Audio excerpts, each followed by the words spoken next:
Assalamualaikum warahmatullahi wabarakatuh. Pernahkah kalian bertanya bagaimana Pancasila bisa menjadi dasar negara Indonesia?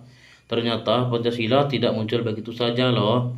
Ada perjuangan panjang dan proses yang luar biasa dari para pendiri bangsa kita.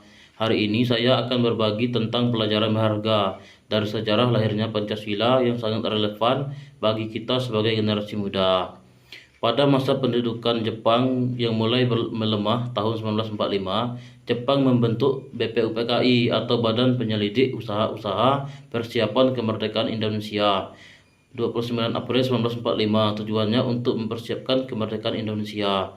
Dalam sidang pertama BPUPKI tanggal 29 Mei hingga 1 Juni 1945, para tokoh bangsa seperti Muhammad Yamin, Supomo, dan Soekarno menyampaikan usulan dan tentang dasar negara.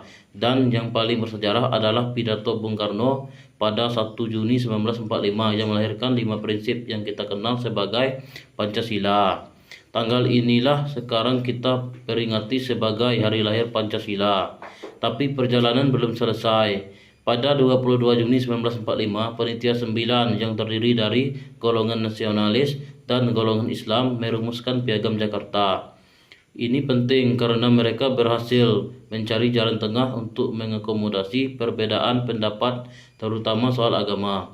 Setelah proklamasi kemerdekaan 17 Agustus 1945, pada tanggal 19 Agustus 1945, PPKI mengesahkan Pancasila sebagai dasar negara dalam pembukuan Undang-Undang Dasar 1945.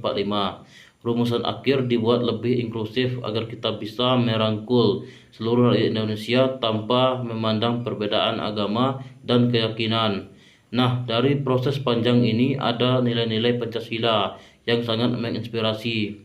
Pertama, semangat persatuan di tengah keberagaman. Bayangkan, para pendiri bangsa dengan latar belakang berbeda bisa duduk bersama merumuskan dasar negara.